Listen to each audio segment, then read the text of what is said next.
for, because just like we do Advent, Christmas is not one day, and the whole song about, the 12 days of Christmas and whatnot. Easter's too big to fit on one Sunday, so that is the central message of the Christian faith, and we can't quite fit it into one Sunday. So we're going to continue to celebrate the resurrection and the implication that the tomb is empty, that God the Father made Jesus, who was crucified, both Lord and Christ. It's a beautiful message. And springtime, it's kind of awesome to celebrate Easter, isn't it? Signs of new life everywhere points us right back to the resurrection. So, let's see.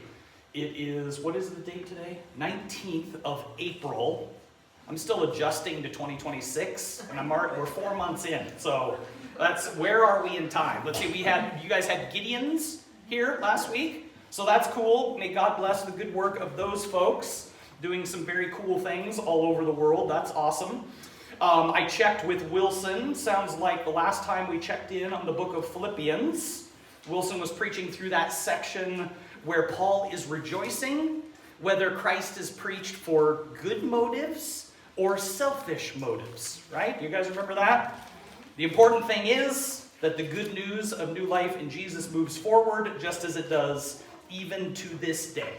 And that's cause for our rejoicing. So as we get rolling this morning, I have a question for you. What is the most, I already know Emery's answer for this one. What is the most tired you have ever been? The most tired you've ever been, where you've just poured out and poured out and pushed until you had nothing left and somehow you just kept going. Is something popping to mind? Are you remembering back to some time when you were really, really, really tired? For me, one of those moments was this fiendish thing that these foolish Oregonians do called hood to coast. Have you heard of this horrifying thing? Okay, so you have to understand, I did not run unless someone was chasing me.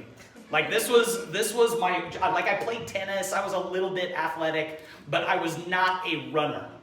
And these knuckleheads that I started going to a church out in East County right after college, and all of them were like these marathon runner types. They're like, you should totally do hood to coast. I'm like, I might be able to run a mile as long as, I could take 3 naps in the middle. Like, I might be able to do this. And they're like, no, it's fine. It's not, you do it in legs, and you do take long breaks and whatever. They totally lied to me. But they signed me up. I trained a little bit. I got to the point where I could run 1.5 miles without stopping. It was shocking. At least for me. That was a new experience for me. Hood to Coast gets here. And they're like, okay, let's look at the maps. Okay, you're running, the first one is I forget even what the dates were. I think it was Friday, Saturday kind of a thing or something like that. It's been 20 years almost since I did that. But it was something like Friday evening at 7 p.m. you start. And you're on the top of Hood running downhill. So it's great.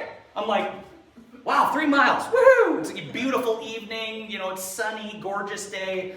Running downhill. 3 miles was a long way to run. But I made it. I got to the end, downhill, rolled up to the van. I'm like, okay, I can do this. Few hours go by. We're looking at the next race. It's 2 o'clock in the morning. I'm somewhere in the Coast Range. I've kind of slept, I don't know if you guys have never done this. The way you do Hood to Coast is this van carries you from place to place. And between races, they dump you in some gravel patch on the side of the thing, and there's 400 people there, most of whom are rummaging around and blasting flashlights and music, and you're sleeping between races, right? So I did that. 2 o'clock rolls around. They're like, okay, run up there. And so I'm in the forest, out in the Coast Range somewhere, gravel road, basically crawling uphill gravel switchbacks somewhere in the Coast Range for 4.5 miles. It was horrifying.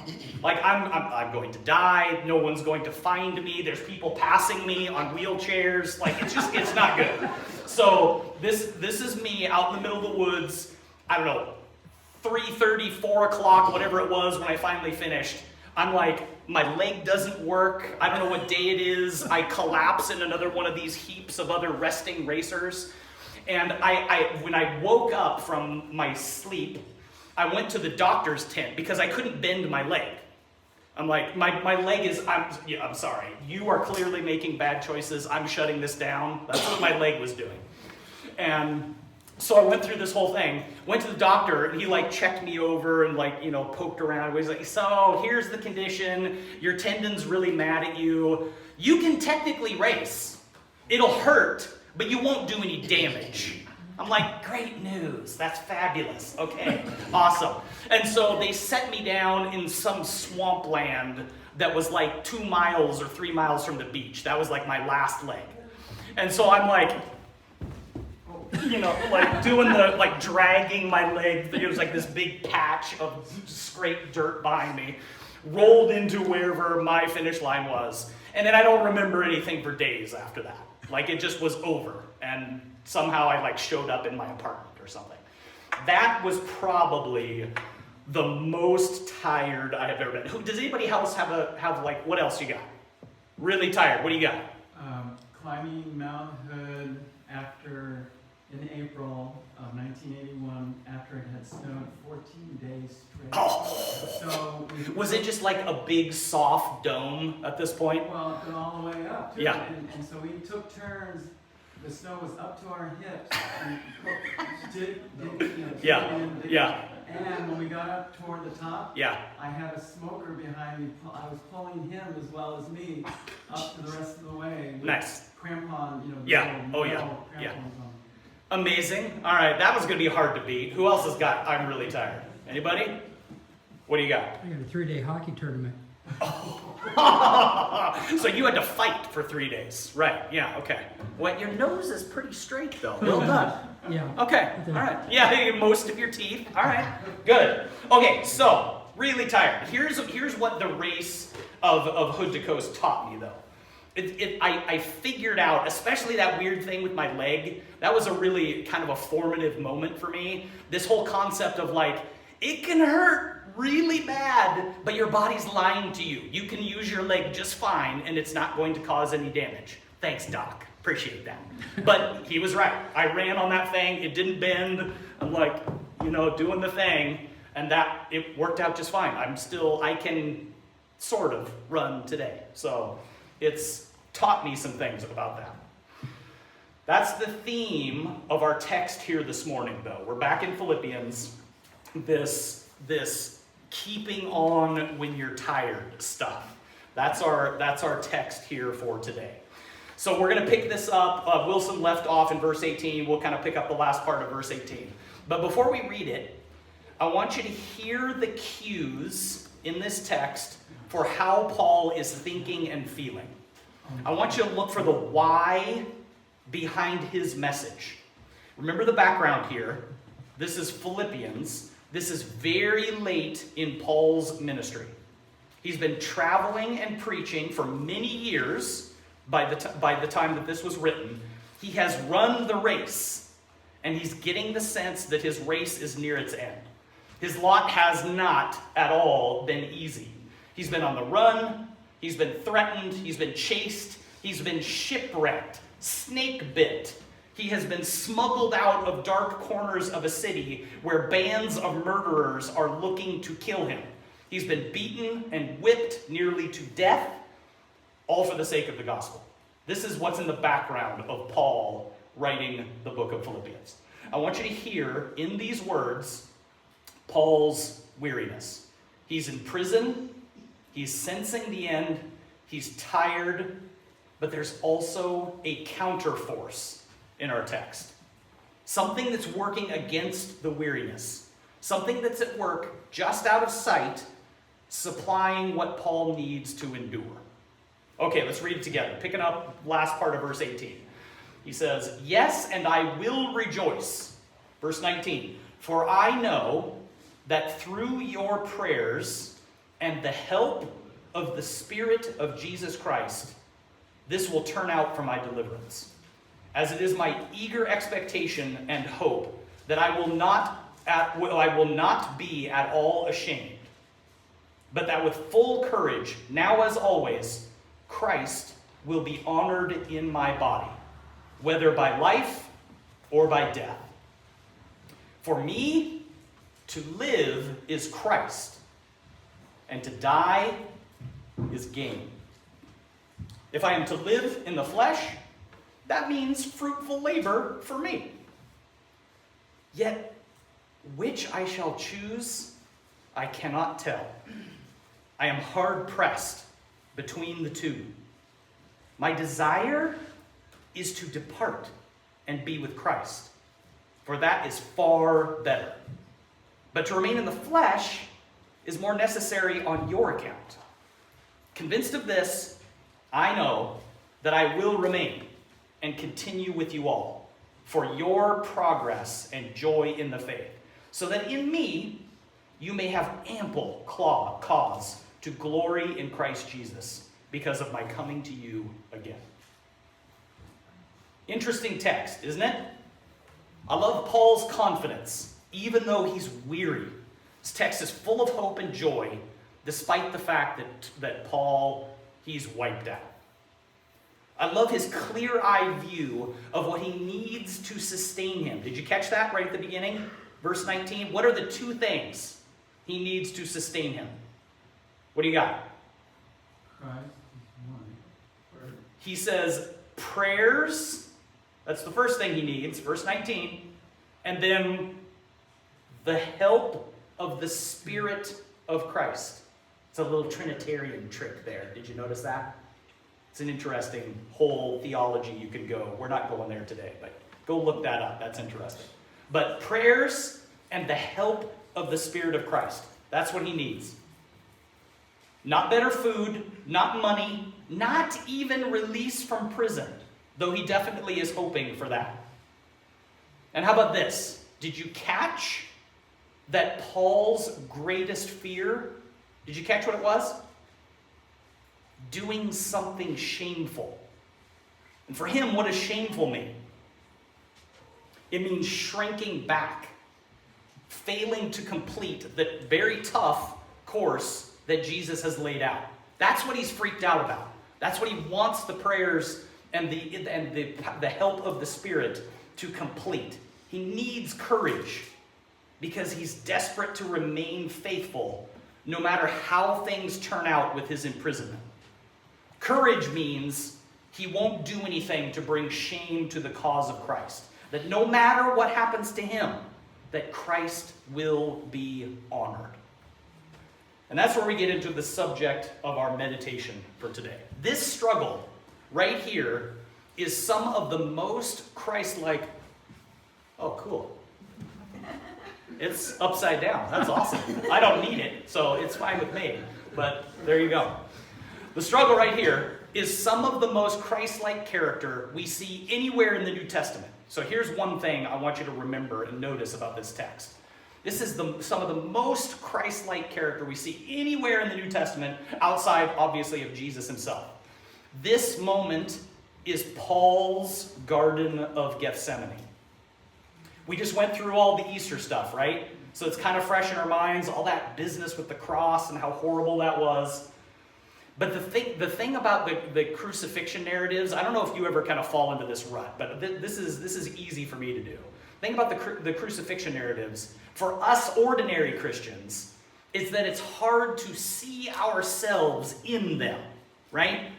To read them not just as history of what Jesus did for us, but as an example for us to follow. Is that hard? I don't know. That's hard for me sometimes. Some of this stuff, like, love your enemies, I may not like it, but I could kind of picture myself doing that. But going to the cross, I can't picture myself doing that, right? But we're talking about Jesus, right? It's easy to get kind of off track with this. We're talking about the unique mission of the very Son of God. God in the flesh, sent into the world for this purpose. This was his mission. He was God, and he took on a God-sized task. But in this, I don't want you to miss this part. In his journey to the cross, just like everything else he did, was an invitation for us to join him. I know it's a tall order, but isn't taking on the life of Jesus what we're supposed to be doing? We're supposed to be conforming ourselves to his death, burial, and resurrection. That's the core of the Christian faith, isn't it? That's what being a Christian is. Learning to see and think and walk and act like Jesus. But the crucifixion, that's a tall order for us to see us walking in something like that. But here, in this text in Paul, this is proof that an ordinary man, a very flawed man like Paul, he can walk that same kind of path faithfully. This comes as such a surprise, isn't it? Because Paul was definitely not the pure lamb sent by God. You remember Paul's history? This was not his history. 20 years earlier, as a younger man, he's tearing around the Roman Empire, rooting out every Christian he can find. He's leading teams of local law enforcement to imprison and sometimes kill them. This is what he's doing. He's taken on this mission. These people are blaspheming against God. I'm going to nuke them. And that's what he did for years. But God got a hold of him. Things changed. And a lot has changed in Paul by the time we get to Philippians.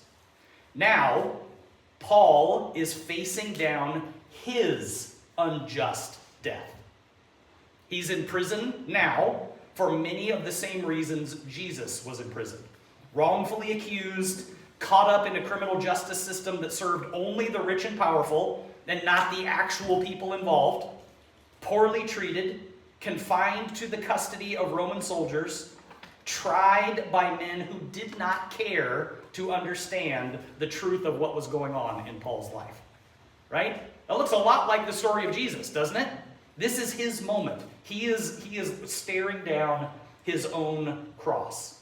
This was the trial of Paul's life. And if you look closely in this text, you can see him praying his own version of, "May this cup pass from me." It's right here in this text. The clue is in verse 21. Do you remember that? Do you remember that one? He says, "To live is Christ, and to die is gain." He knows that going on is going to be excruciatingly difficult. Fruitful, yes, absolutely. But more of this hard slogging that he's been enduring for a long time. If he wanted to choose between going on with more of the same or just sitting down and giving up the ghost, he says he would have a hard time choosing. That's a hard text to read, isn't it? Where this guy is. Man, like any of us, I think, in his place, he just wants it to be over. Here's where Paul is sorely tempted. And why is he tempted? Did you guys catch this? You gotta be watching the implications and how Paul is making these choices and what he's thinking. Why is death for him a temptation? Because he knows that death is not the end for him. The death, in Paul's enlightened understanding, because of Jesus, this is just a momentary transition to his heart's desire to be with Christ. Not partially, not through faith, not through a glass darkly, as he says elsewhere, but completely with Jesus, finally and forever. Paul has seen glimpses in his ministry of what that life is going to be like with Jesus, and he is eager for it. Man, what Paul has been through, wouldn't death feel like a release than just more of the same? He calls the option of departing to be with Christ to be the far better option. But here's the heartbreaking bravery of who this man has become. He turns his back on that momentary daydream that maybe soon his trial would be over. No, he says that for him to remain as he is far better for the church's sake. He knows that as hard as it is, if he keeps going, he will continue to receive prayers and the help of the Spirit of Christ. And that will be for the church's joy and progress. Even when he's tired, when he's worn out, he chooses to live, to press on. Because why? Because of love. Paul's highest goal is to bring honor and glory to his King Jesus. And he knows the only way he can do that is by loving the people in his reach, including the Philippians, to whom he's writing this letter. That's how he can bring glory and honor to Christ. He chooses to remain in the will of Jesus, to continue doing what his King asks, because he knows that more and more good will overflow if he remains faithful. The church will flourish as it progresses toward joy. This passage is a little crazy. It's pierced deeply the hearts of saints all over the world for thousands of years to see Paul's testimony here. It just kind of sticks out there. It's immovable. It's majestic. It's like Mount Hood out there. You can't miss it on a clear day. It's as radical a call to discipleship as you'll find anywhere in the New Testament. And I want you to hold on to this. It's proof that ordinary, flawed people like Paul can walk in the steps of Jesus. That he can be truly heroic, superhuman even, in their faithfulness. Not because Paul is superhuman, but because the Spirit in him is superhuman. So I want to be careful as we handle this text as a church today. I do want you to hear the weight of it, the clear call to become this kind of person, to aspire toward this kind of faithfulness to the one who gave up everything to give you new life. Don't worry, if you're tired today, if you're worn out like Paul, you're at the end of your rope, there's going to be a word for you in here too. But can we stick with the radical just for a minute? Can we let this text land in the soil of our hearts today and see what God might stir in us? Let me ask you this, sort of in the light of this text. What is your life aimed at? What is your highest goal? I mean, for real. If you added up all the things that you directed your effort toward in the last 6 months, and if you hired some high-powered consultant to review and analyze all the patterns of your life, all the things that your money and your time and your effort went to in the last 6 months, what would they conclude about what your aims are? Church, I want to challenge you today to take a page from Paul's writings here. To take this glimpse of what drives Paul. What drives him? Honor and glory for Jesus. Amen. That's what drives him. That's deep down what kept him moving even when he was so tired that death sounded like a welcome release. That little hint we saw at the beginning of this text, remember the help of the Spirit of Christ? Church, your life is caught up in that very same Spirit. Paul didn't have anything that you don't have. You know that, right? Paul didn't have anything that you don't have. God isn't stingy with his gifts. The down payment of his Spirit was given to us at our baptism. And that life is yours now. When was the last time that you paused and drank from that stream of living water that is flowing up inside of you? It didn't come from you. It was given to you, and it's available to you now. When was that last time that you stopped and raised your eyes and looked out beyond the horizon of this afternoon, or today, or this week, or this season, or this year? When was the last time you looked all the way out past the horizons of this world and caught a glimpse of what's coming for you? You are caught up in the same destiny as Paul. When was the last time you caught a glimpse of that? The Spirit of Christ in Paul helped him to see beyond the horizons of this world. He set his heart on the noblest of all goals, to bring honor and glory to King Jesus the only way that it's possible to do, by loving the people in his world, even and especially when it's super difficult and Paul is super tired. He set his sights on an impossible goal. What was Paul after? What's this whole book of the Philippians again? Zooming all the way out. What does Paul want for the Philippians? What does he want for them? He wants to see the life of Jesus birthed in the Philippian church. To see people so transformed that they stick out like a flaming beacon in the ancient world.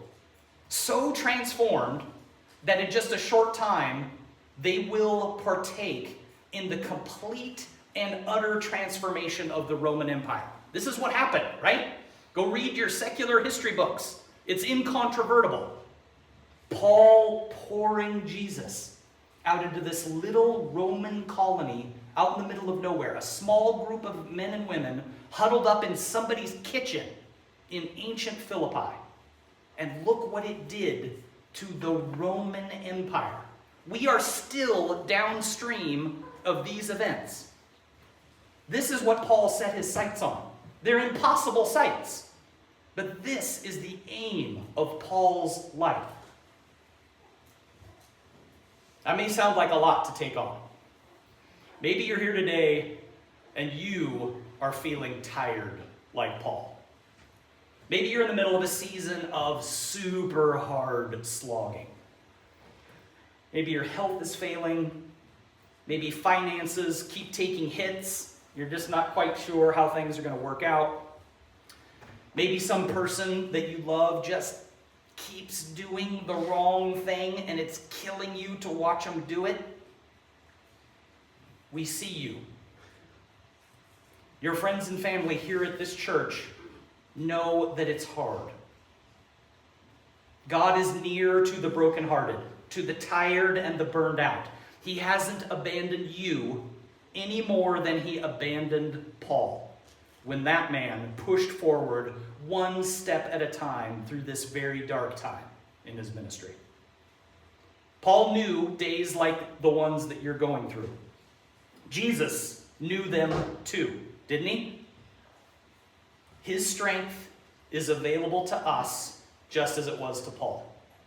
The help of the Spirit of Christ comes even when we turn a little bit toward him. That's the kind of God we serve. We don't have to have everything perfect. We just have to turn and say, this is hard. I need help. That's it, right? You don't even have to say it. You just have to turn toward God a little. Doesn't he rush in to help his children? Isn't that what you would do if you were a parent? He's a better parent than us. He comes running when his children need help. That help is given so that you can keep going, that you can keep breathing, that you can keep moving forward one tiny step at a time. When you pick up that foot, you lift it, it feels like it weighs 100,000 pounds. You pick it up for the next step, and then you look for the strength that will be there when you take one more step, and then another. Hear this. It won't always be like this. You have a gorgeous future ahead of you. This is what the Bible promises. I hope you know that. But man, we got to remind each other of it every Sunday, don't we?